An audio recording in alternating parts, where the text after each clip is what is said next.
melainkan ejekan dan penolakan. Mereka berkata, "Itu akibat perbuatanmu yang tak mau mendengar nasihat kami agar tidak menikah pemuda yatim itu. Maka jangan harap bantuan apapun dari kami." Mendengar jawaban tersebut, Khadijah jatuh sakit. Namun keimanan kepada Allah Subhanahu wa taala telah memberikan kekuatan kepada dirinya, dan ia sangat yakin bahwa Allah Subhanahu wa taala tidak akan meninggalkan dirinya dalam kesusahan. Kini tibalah waktunya persalinan yang menegangkan itu. Tak ada seorang pun yang mendampinginya. Bahkan pembantunya sendiri tak mau menemani. Sungguh suatu cobaan yang amat berat. Namun di saat-saat genting itu tiba-tiba terlihat seberkas cahaya memancar dari dalam dirinya. Dan ketika membuka matanya, terlihat 4 orang wanita yang datang dengan tiba-tiba. Tentu saja kejadian ini mengagetkan dirinya. Ketika itu ia menggigil ketakutan. Belum lagi hilang rasa terkejutnya, tiba-tiba salah seorang dari keempat wanita itu berkata, "Aku Sarah, dan ini Aisyah binti Muzahim, istri Fir'aun. Dialah yang akan menjadi temanmu di surga. Dan itu Maryam binti Imron. Sedangkan yang ini Kulsum binti Musa bin Imron. Kami berempat datang untuk mengurusmu."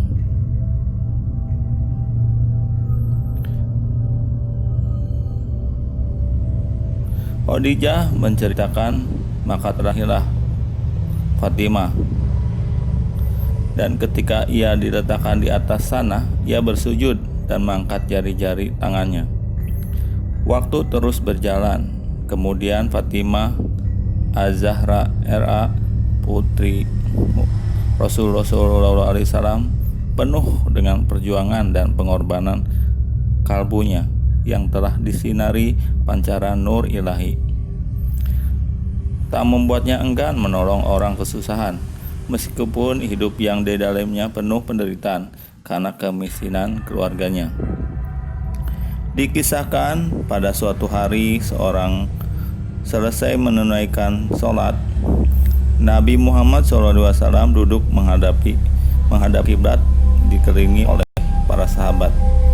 Tiba-tiba datanglah seorang Arab pegunungan yang telah tua renta. Badannya kelihatan lemah dengan pakaian yang sudah usang dan penuh dengan tambalan. Melihat keadaan orang itu, Nabi langsung menyapanya. Orang itu pun menjawab, "Ya Rasulullah, aku sedang lapar sekali. Tolonglah aku, berilah makanan.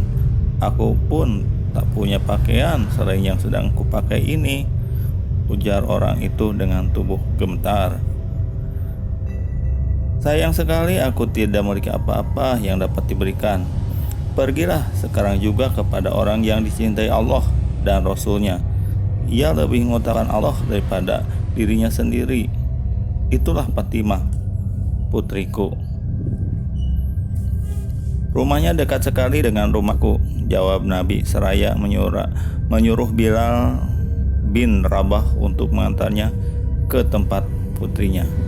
Sesampai di depan rumah Siti Fatimah, dengan suara yang tersendat orang tua itu memanggil-manggil, "Wahai ahli bait, hai keluarga Rasulullah, penghuni tempat yang sering didatangi malaikat, tempat Jibril turun membawa wahyu Allah." Mendengar orang yang berseru demikian, Siti Fatimah segera keluar dan mengucapkan salam, seraya bertanya tentang keadaan dan keperluan orang itu. "Aku orang tua pegunungan. Aku datang dari tempat yang jauh mengharapkan pertolongan. Aku telah mendatangi ayahmu dan disuruh ke sini. Wahai putri Nabi, aku lapar sekali dan tak punya pakaian," jawab orang tua itu dengan suara serak. Mendengar jawaban seperti itu, Fatimah bingung memikirkan apa yang mesti ia berikan. Pasalnya dia sendiri bersama keluarganya dalam keadaan miskin. Sudah 3 hari mereka berpuasa dan tidak mempunyai makanan untuk berbuka. Namun Fatimah tetap tidak tega melihat keadaan orang tersebut. Putri Rasulullah SAW itu lalu kembali memasuki rumahnya dan mencari ke sana sini apa kiranya yang dapat diberikan. Ia semakin bingung karena yang ada hanya selembar kulit kambing untuk alas tidur putranya. Inilah kiranya yang dapat diberikan kepada sang peminta-minta. Menerima pemberian ini, si orang tua berkeheranan lalu berkata, "Hai putri Muhammad, aku datang kepadamu mengharapkan makanan dan penutup tubuh. Apa yang kuperbuat dengan selembar kulit kambing ini?" Mendengar perkataan itu, Fatimah semakin terharu. Ia sangat malu dan merasa heran. Mengapa ayahandanya menganjurkan orang ini datang kepadanya? Padahal ayahandanya tahu bahwa ia sendiri tidak memiliki apa-apa dan sering berpuasa menahan lapar. Fatimah merenung sebentar, mengingat-ingat barangkali ada benda lain miliknya yang dapat diberikan. Sejurus kemudian ia teringat kepada masih mempunyai benda berharga milik satu-satunya yang paling disayangi, yaitu seuntai kalung hadiah dari bibinya. Maka ia pun segera melepaskan kalung yang melingkari lehernya dan memberikan kepada orang tua itu, sambil berkata dengan lemah lembut penuh keikhlasan, "Ambillah ini, mudah-mudahan aku akan menggantinya dengan sesuatu yang lebih baik." Melihat benda itu, pemberian Fatimah R.A., wajah si orang itu berubah gembira bercampur heran. Kemudian pergi menuju masjid dan menemui Rasulullah SAW yang masih duduk bersama para sahabatnya. Ia lalu menceritakan pengalamannya tadi di rumah Fatimah, seraya memperlihatkan seuntai kalung. Mendengar penuturan itu, Nabi SAW tak dapat menahan rasa harunya sehingga berlinang air matanya. Menyisakan hal yang demikian peristiwa amat mengharukan hati. Ammar bin Yasir, salah seorang sahabat, dengan berkata, "Ya Rasulullah, bolehkah aku membeli kalung itu?" "Pilihlah jika kau mau, wahai Ammar," jawab Nabi Muhammad SAW. Ammar bin Yasir berbalik memandang kepada orang tua peminta-minta yang menerima kalung dari Fatimah R.A. lalu bertanya, "Berapakah yang akan kau jual kalung itu?" "Seharga beberapa potong roti dan daging yang dapat aku makan untuk menghilangkan rasa laparku, dan aku membutuhkan kain untuk menutupi auratku agar dapat menunaikan ibadah sholat. Selain itu aku juga memerlukan uang 1 dinar untuk biaya perjalananku pulang," jawab si peminta-minta. "Baiklah, kalung ini aku beli dengan harga 20 dinar dan 100 dirham, dan engkau akan diberikan roti dan daging untuk menghilangkan laparmu. Selain itu, aku akan memberikan juga pakaian dan seekor unta untuk mengendaraanmu pulang kepada keluargamu." Ammar bin Yasir memutuskan. "Alangkah mulia hatimu," sahut orang tua itu. Dia merasa sangat gembira karena sahabat Nabi ini membeli kalung itu dengan harga yang tinggi sekali. Kemudian Ammar bin Yasir pun langsung memberikan semua urusan jual belinya. Tak lama berselang, tampaklah si pengemis tua tadi telah memakai pakaian yang rapi serta menunggang unta. Ia datang kembali menemui Rasulullah SAW.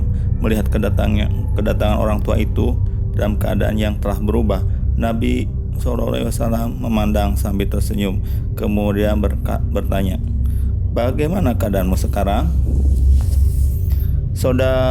Sudahkah engkau kenyang dan memiliki pakaian yang cukup?" Mendengar pertanyaan yang diajukan Nabi SAW kepadanya, ia pun segera menjawab dengan pandangan mata yang diliputi kegembiraan, "Ya Rasulullah, aku telah memperoleh segalanya, melebihi apa yang aku butuhkan. Bahkan kini aku merasa menjadi orang yang kaya. Kalau gitu, balaslah dengan kebaikan Fatimah terhadapmu," kata Rasulullah SAW. Mendengar sabda Nabi SAW, orang tua itu segera menghadap wajahnya ke langit dan mengangkat kedua tangannya. lalu berdoa, "Ya Allah, tiada yang kusembah selain Engkau. Berilah Fatimah sesuatu yang tidak pernah dilihat mata dan tidak pernah didengar telinga." Maksudnya adalah surga. Mendengar dua orang itu, Nabi SAW menoleh kepada para sahabatnya di sekelilingnya yang bersabda, "Sesungguhnya di dunia ini Allah telah memberikan karunia kepada Fatimah seperti apa yang didoakan orang tua itu. Fatimah mempunyai ayah seperti aku, seorang utusan Allah kepada seluruh umat manusia dan semesta alam. Fatimah telah dikaruniai suami Ali bin Abi Thalib RA, lalu lelaki yang tidak ada tandingannya, dan Allah telah memberikan pula kepada dua orang putra, Al-Hasan dan Al-Husain. Tidak ada anak lain yang menyamai mereka. Mereka berdua adalah cucu seorang nabi dan akan menjadi pemuda ahli surga yang terkemuka." Setelah berdiam sejenak, Nabi SAW lalu bertanya, "Apakah kalian masih ingin mendengar lagi tentang kemuliaan putriku Fatimah?"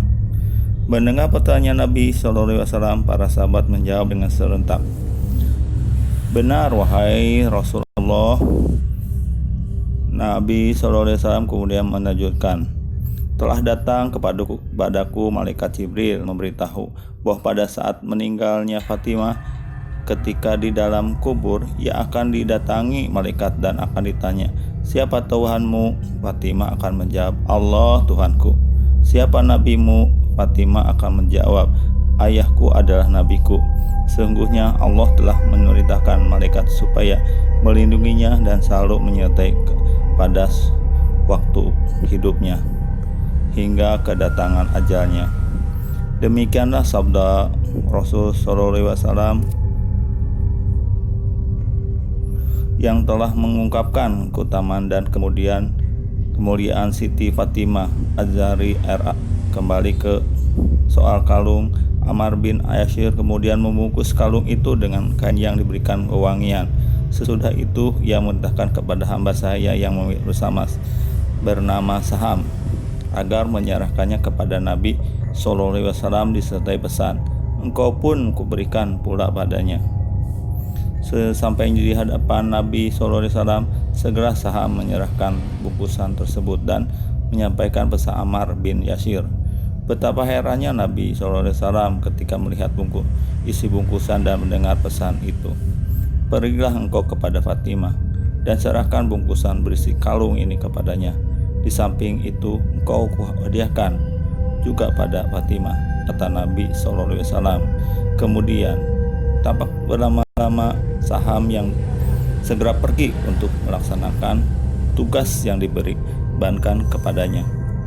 Menerima kembali kalung kepunyaannya, Fatimah langsung mengucapkan syukur kepada Allah Subhanahu wa Ta'ala, dan tentang diri Saham segera saja ia berkata, Dan engkau wahai Saham, mulai hari ini tidak menjadi hamba sahaya lagi. Aku memerdekakannya. Aku memerdekakan engkau."